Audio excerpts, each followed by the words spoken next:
Hello, আমার নতুন daily ব্লগে তোমাদের সবাইকে ওয়েলকাম করছি। ব্লগটা শুরু করছি আমার সকালের নাস্তা দিয়ে। আজকে সকালে ব্রেকফাস্টে ছিল দুধ চা আর রুটি, সাথে নিয়েছিলাম কয়েকটা কিশমিশ।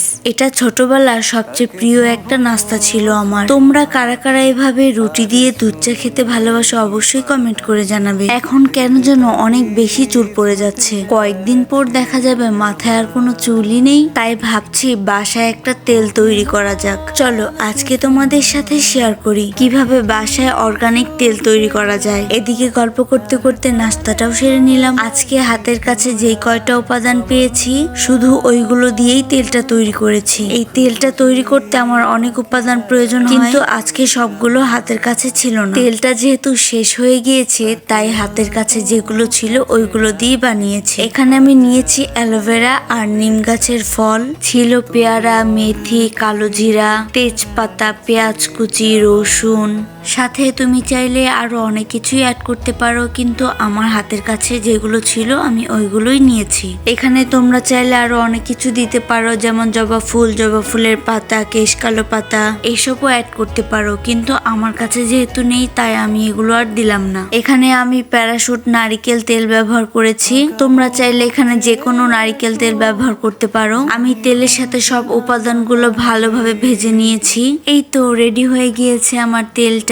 তারপর ঠান্ডা করে একটি বোতলে ভরে নিলেই কমপ্লিট। এটা আমি একেবারে অনেকখানি বানাই আর অনেকদিন ব্যবহার করি। তোমরা চাইলে ট্রাই করতে পারো। আমার হোমমেড হেয়ার অয়েল রেডি।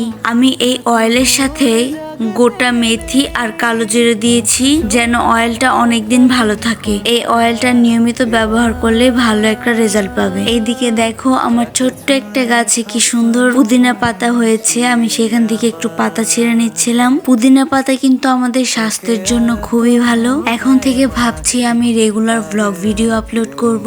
তোমরা যারা এতক্ষণ পর্যন্ত আমার ব্লগটি দেখেছো তাদের সকলকে অনেক বেশি ধন্যবাদ। তোমাদের কাছে যদি আমার ডেইলি ব্লগগুলো ভালো লাগে অবশ্যই আমাকে কমেন্ট করে জানাবে, তাহলে আমি এইভাবে এখন থেকে ডেইলি ব্লগগুলো শেয়ার করব। তারপর আমি দুপুরের খাবারটা শেষ করে নিয়েছি। আজকে ছিল চিলি চিকেন আর ভাত, সাথে সালাদ তো থাকবেই। এখন পেজের রিচ যেহেতু অনেক বেশি কম তাই চিন্তা করছি এখন থেকে বড় একটা করে ভিডিও দিব।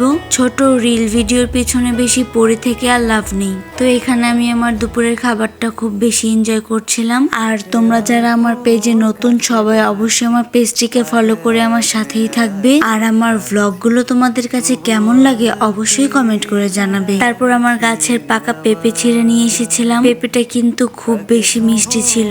আজকের ব্লগটি এখানেই শেষ করছি। তোমাদের সাথে কথা হবে অন্য একটি ভ্লগে। আজকের জন্য বাই।